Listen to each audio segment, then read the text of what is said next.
देखिए, पार्लियामेंट के अंदर भी मैंने 2 बार इस मामले को उठाया था और उससे पहले भी जगह जगह राष्ट्रीय लोकतांत्रिक पार्टी प्रदर्शन भी कर रही थी। ऐसा ही भर्ती की जो संघर्ष समिति बनी हुई है वो लंबे टाइम तक संघर्ष कर रहे थे। पंचायत भर्ती में भी 3 दिन तक ऐसा ही भर्ती जो रद्द कराने वाले 3 दिन तक बच्चे में जान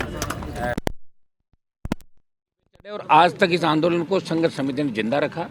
और हनुमान बेनीवाल जहाँ जिस मंच से आवाज़ उठा सकता है, चाहे हमारा लोकसभा का जो सबसे बड़ा प्लेटफॉर्म है, दिल्ली के तमाम जो बीजेपी के बड़े नेता, उनको भी हमने इस बात से अवगत कराया कि भाई आप एसआई भर्ती, लोकसभा अध्यक्ष को भी हमने स्पेशल रूप से कहा भाई एसआई भर्ती को आप रद्द कराएं।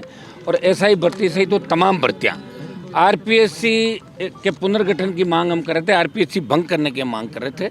2014 से लगातार जिस तरह आरपीएससी के अंदर घोटाले हुए और उससे पहले भी जो चेयरमैन आरपीएससी के बने, उन्होंने अपने नाते रिश्तेदारों को 50-50, 60-60 की संख्या में आरएस, आरपीएस, आरजेएस लगाया।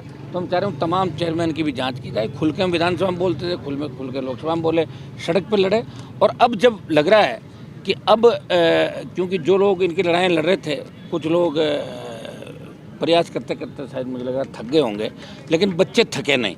और मैंने हमेशा इस बात को कहा था कि एसआई भर्ती को रद्द कराने के लिए हमें सड़क पर बैठना तो अब वो वक्त आ गया कि हमें सड़क पर बैठना पड़ेगा, क्योंकि हमें राजस्थान को बचाना है। भारतीय जनता पार्टी जिसने चुनाव से पूर्व में वादा किया था, ये भजनलाल जी तो उस समय ज़्यादा पॉपुलर लीडर नहीं थे, दूसरे इनके नेता जो सीएम के दावेदार थे वो कई उस बैरिकेड में चढ़ने के लिए, फ़ोटो खिंचाने के लिए किस तरह की हरकतें करते थे। कई पानी की बौछार, अरे मेरी तरफ बौछार करनी, मेरी फ़ोटो नहीं आएगी, बस में कैमरा लाओ, मेरी फ़ोटो नहीं आ रही। ऐसे लोगों को देखा कि हम आते ही तुरंत रद्द कर देंगे, सीबीआई जांच कराएंगे। आप ये बताइए कि जो रीट का भी एक पेपर रद्द हुआ था, लेवल 2 रद्द हुआ, और उसको भी हमने पार्लियामेंट के अंदर उठाया। राज्यवर्धन राठौड़ जो मंत्री है वो भी उठा रहे थे उस मुद्दे को, वो भी साथ उठा रहे थे। तब बीजेपी के लोग कह रहे थे कि हम यहाँ ये कलाम कोचिंग, फलां डिमका, ये वो करके सड़कों में लड़ रहे थे। और निश्चित रूप से नौजवानों ने कांग्रेस के भ्रष्टाचार के खिलाफ वोट किया, बजरी माफिया के आतंक के खिलाफ जिसके खिलाफ हमने लड़ाई, उसके खिलाफ वोट किया। और तमाम आरपीएससी भंग की भी उम्मीद करते हैं। जब विधानसभा के अंदर 18 में हम चुन के आए, इसके अंदर 23 के अंदर, तब ये बात चली विधायक के तौर पे हम आए कि सब आरपीएससी को भंग कैसे करें, राष्ट्रपति करेगा तो भेज दो, सरकार गवर्नर को भेजे, गवर्नर राष्ट्रपति फेंक जाते हैं आजकल तो। और कोई ये तो नहीं भाई पैदल जाना पड़ेगा पुराने ज़माने की तरह, जहाँ मेल चला जाएगा तुरंत हो जाएगा। दिल्ली में आपकी सरकार, राष्ट्रपति आपने ही बनाया, करना चाहे तो कर सकते हैं। लेकिन भारतीय जनता पार्टी के लोग मिले हुए हैं, 2 आरपीएससी के मेंबर को पकड़ा, एक शेड्यूल कास्ट के हमारे जो आदमी ये इनके थे कटारा जी, और एक रामू राम राय का ओबीसी से आते हैं। लेकिन संजय सोत्रे से पूछताछ नहीं की गई, भूपेंद्र यादव से पूछताछ नहीं की गई, और आपको पता क्यों नहीं की गई।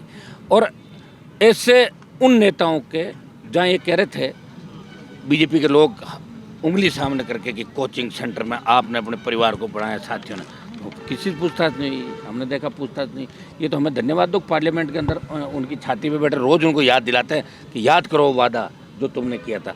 भारत का सबसे तेजी से बढ़ता हुआ डिजिटल न्यूज चैनल, जिसका परिवार 4,17,000 लोगों से भी ज्यादा बढ़ रहा है। वो संवाद न्यूज चाहता है हर जिले और हर राज्य में मीडिया पार्टनर्स। तो अगर आप बनना चाहते हैं संवाद न्यूज के पार्टनर्स, तो कांटेक्ट करें नीचे दिए गए नंबर्स पर। इसके अलावा अगर आप वीडियो एडिटर बनना चाहते हैं या फिर न्यूज इंडस्ट्री में बतौर इंटर्न सब सीखना चाहते हैं, तो संवाद न्यूज के जयपुर हेड ऑफिस में काम करने के लिए संपर्क करें स्क्रीन पर दिए गए नंबर पर।